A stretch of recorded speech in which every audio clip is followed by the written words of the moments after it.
안녕하세요, 가치함입니다. 11월 25일 목요일 국내 시장이 마감되었습니다. 자, 오늘도 그렇게 좋았던 시장 흐름은 아니었던 것 같아요.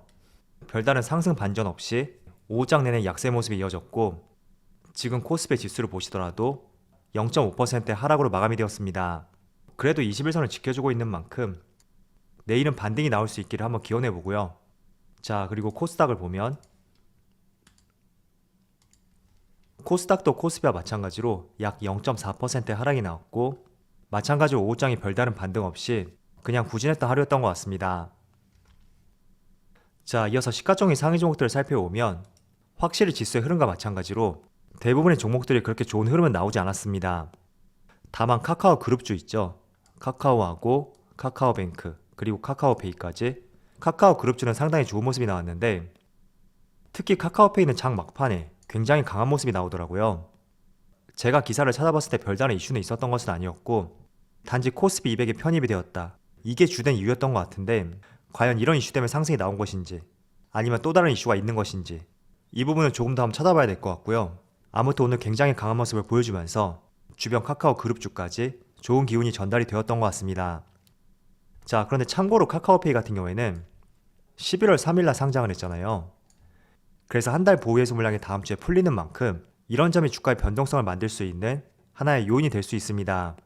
그래서 혹시 투자 계획을 갖고 계시다면 이 점은 필히 한번 참조를 해보신다면 좋을 것 같습니다.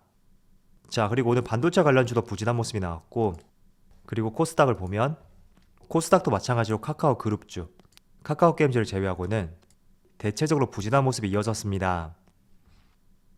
자, 그리고 코스피의 수급을 살펴보면 오늘은 오랜만에 외국인의 소폭의 순매도가 있었고, 기관도 마찬가지로 순매도를 보여주었습니다.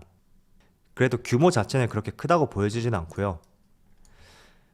그리고 코스닥을 보면 코스닥도 마찬가지로 비슷한 규모의 외국인의 순매도가 있었네요. 자, 이어서 삼성전자를 살펴보면 오늘은 오랜만에 기관과 외국인의 양매도가 나왔습니다. 그래도 규모 자체는 크지 않다고 생각이 되니까 내일 시장 흐름을 지켜보더라고요. 그리고 오늘 코스피 상위 종목 내에서 좋은 모습을 보여주었던 카카오, 외국인의 강한 순매수가 들어왔습니다. 그리고 마찬가지로 기관도 순매수로 보여주었고, 그리고 카카오페이도 기관과 외국인의 양매수가 들어왔네요. 물론 오늘 기관과 외국인의 강한 매수세가 들어오긴 했지만 그래도 어제하고 비교했을 때 폭발적으로 강한 매수세가 들어왔다고 보여지진 않는데, 그래도 대형주 치고 생각보다 굉장히 강한 모습이 나왔죠. 자, 이어서 주체별 매매 동향을 살펴보면 11월 25일 외국인이 가장 많이 매수한 종목은 카카오, SK, 크래프톤, 카카오페이, 비덴트, 이렇게 다 종목을 순매수 상위 종을 올렸습니다. 이어서 기관도 마찬가지로 카카오페이, 포스코케미칼, 카카오뱅크, SK바이오사이언스, 카카오, 이렇게 다 종목을 순매수 상위 종을 올렸습니다. 자, 최근에 시장 흐름에 조금은 특징이 없는 그런 기분이 들더라고요. 마냥 좋다고도 볼 수 없고 그렇다고 마냥 나쁘지도 않은 다소 애매한 시장이라고 생각이 되는데, 그렇다고 하더라도 시장 흐름을 봤을 때는 많은 분들께서 좋다고 생각하지 않으실 거예요. 자, 그래서인지 오늘 같은 경우에도 다른 해외 증시에 비해서 국내 증시가 조금은 약세의 모습을 보여주었습니다.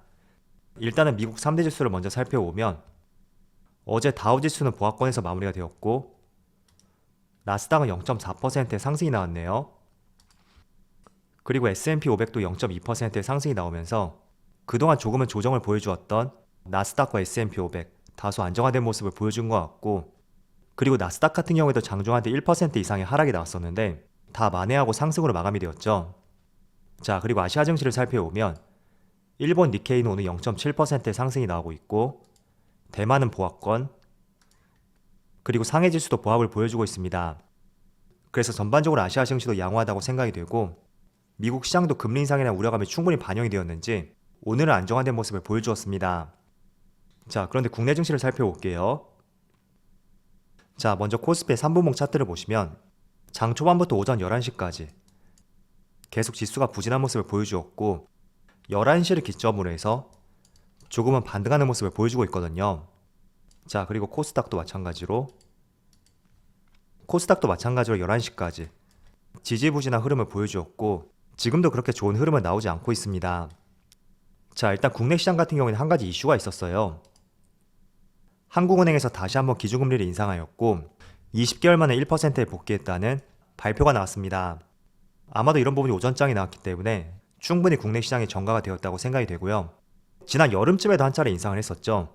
그리고 두 번째 인상이라고 볼 수 있고 또 코로나가 발병하기 직전에 그때 이후로 다시 처음으로 1%에 복귀했다는 내용이라고 생각하시면 좋을 것 같습니다.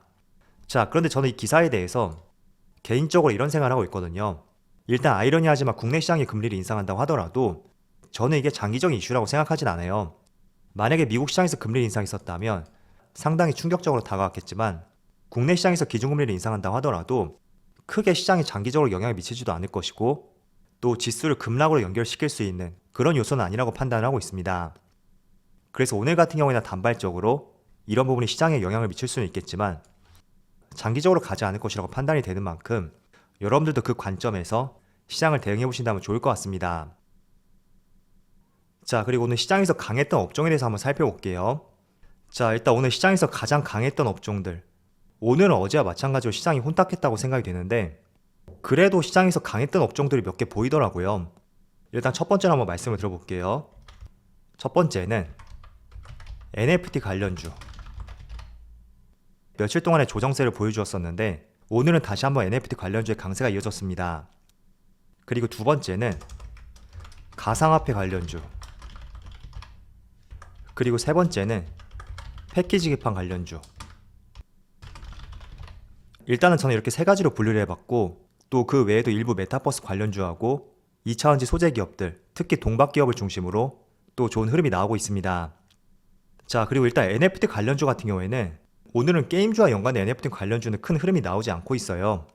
다만 갤럭시와 머니트리, 그리고 다날, 서울옥션 이런 종목들이 상대적으로 강세를 보여주고 있고 또 가상화폐 관련주 같은 경우에는 오늘 시장에서 가장 강했었던 비덴트 그리고 다날도 가상화폐 관련주라고 볼 수가 있겠죠. 이어서 우리기술투자 그리고 위지트 이런 종목들이 굉장히 강세를 보여주고 있습니다. 일단은 제가 분류한 가상화폐 관련주를 보여드리면 지금 이렇게 분류를 해놨거든요. 제가 비트코인 관련주라고 분류를 해놨는데 정식 명칭은 가상화폐 관련주가 맞겠죠. 그래서 오늘 시장에서 굉장히 강했던 업종이라고 판단이 되고 그리고 패키지 기판 관련주. 자, 여기 패키지 기판 관련주 있죠. 가장 대표적인 종목이 심텍이고요. 그리고 대덕전자하고 해성DS, 코리아서키트 이렇게 4개의 종목이 대표주라고 볼 수 있고 그리고 대형주 내에서는 삼성전기하고 LG이노텍 이런 종목들이 있겠죠. 자, 그런데 시장이 조금 부진해서 그런지 장중에는 그래도 굉장히 좋은 모습을 보여주었었는데 지금은 다소 주춤한 모습을 보여주는 것 같습니다. 자, 일단 패키지 기판 관련주 몇 종목을 한번 살펴볼게요. 자, 먼저 심텍. 자, 제가 패키지 기판 관련주에 대해서 처음 말씀드렸던 것이 이때였을 거예요. 날짜가 목요일이었죠. 그리고 주말 영상에서 제가 패키지 기판 관련주로 관심 가져보자 이런 말씀을 드렸었고 그렇지만 단기간에 강한 상승이 나왔던 만큼 제가 말씀드린 위치가 단기 고점이 될 수 있다 그런 의견을 제시해 드렸습니다. 그리고 그 이후의 주가 흐름을 보시면 주가가 조금씩 출렁이는 구간이 발생이 되고 있지만 그렇다고 해서 다시 회귀하는 이런 모습은 나오지 않고 있거든요. 그리고 다른 종목을 살펴보면 대덕전자. 자, 이 종목도 마찬가지죠. 강하게 상승이 나왔고 바로 회귀하지 않고 어느 정도 기간 조정을 거치고 있는 이런 모습을 보여주고 있습니다. 그리고 해성DS. 해성DS는 조금 빠졌네요. 반면에 코리아서키트. 이 종목은 오늘 다시 시세를 분출하고 있죠. 그래서 다시 한번 신고가를 경신했는데 항상 그런 것 같아요. 아무리 좋은 종목이라고 하더라도 내가 관찰한 시점이 단기 고점이 될 가능성도 있습니다. 그래서 재료가 식지 않았다면 그 단기 고점을 피해서 주가가 기간 조정을 거치고 어느 정도 시간이 소요가 되었을 때 저라면 차라리 그런 구간의 매수의 시점으로서 한번 공략을 해볼 것 같습니다. 그래서 항상 우리가 투자하는 시점을 고려해 볼 때는 재료는 식지 않되 열기가 조금 식었을 때 항상 그런 구간을 분할 매수 관점으로서 접근해보는 전략을 취해보신다면 좋을 것 같습니다. 자, 그래서 저는 이렇게 세 가지 업종이 오늘 시장에서 강했던 업종이었다고 판단을 하고 있고 그 외에도 일부 메타버스 관련주들 그리고 자율주행 관련주 또 2차원지 소재 기업들 이쪽에서도 몇몇 업종들이 좋은 모습이 나왔어요. 그래서 이렇게 포괄적으로 한번 말씀을 드려보고 그리고 일단은 NFT 관련주하고 가상화폐 관련주 그리고 패키지 기판 관련주 오늘 시장을 특별히 주도할 만한 그런 뉴스는 나오지 않았었는데 대체적으로 며칠 동안 쉬어갔던 구간이 길었었고 특히 NFT 관련주하고 가상화폐 관련주 이번 주에 반도체 업종이 강세를 보일 때 주가가 꽤나 큰 폭의 조정을 보여주었습니다. 그래서 그런 관점에서 오늘 상승이 나왔다고 판단이 되고 또 여러분들에게 한 가지 말씀을 드릴 부분이 있는데 어제 제 영상 댓글에서 NFT 관련 게임주를 매수해도 되는지 거기에 대한 질문이 있었거든요. 자, 그런데 저는 일단은 이런 업종에 대해서는 굉장히 호불호가 갈릴 수 있는 업종이라고 생각이 돼요. 어떤 뜻이냐면 물론 최근에 시장을 주도했던 업종이었던 만큼 약간의 조정을 거치고 다시 갈 수도 있고 또 단기적인 고점이 될 가능성도 있습니다. 그래서 그 두 가지 관점에 대해서는 어느 누구도 확실하게 말씀을 드릴 수는 없을 거예요. 만약에 그걸 알았다면 저도 강하게 매수를 했을 것이고 위험한 종목이었다면 매수를 하지 않았겠죠. 그래서 저는 지금 매수할 때인지 그거를 고민하는 것보다는 내가 만약에 매수를 하게 된다면 어디에서 매수할 것인지 그걸 먼저 생각하시고요. 또 내가 매수를 하게 되었다면 나중에 주가가 어떻게 변화했을 때 어떤 대응을 할 것인지 그런 계획들은 반드시 세운 다음에 진입을 해야 되는 업종이라고 판단을 하고 있습니다. 즉 이런 거죠. 내가 NFT 관련주 위메이드를 한번 매수했다고 가정을 해볼게요. 자, 위메이드의 주가를 보시면 내가 만약에 오늘 매수했다고 가정을 했을 때 나는 17만 5천 원 여기 지지라인에 이탈하면 매도하겠다. 혹은 일부 추가 매수를 하겠다. 그리고 일부 손절을 하겠다. 그런 전략들은 항상 세워져 있어야 됩니다. 지금 이 종목의 주가가 더 상승할지 거기에 대해서는 굉장히 의견이 호불호가 갈릴 수가 있겠지만 지금 위험한 자리라는 것은 모든 사람이 동일하게 수긍할 수 있는 위치라고 볼 수 있거든요.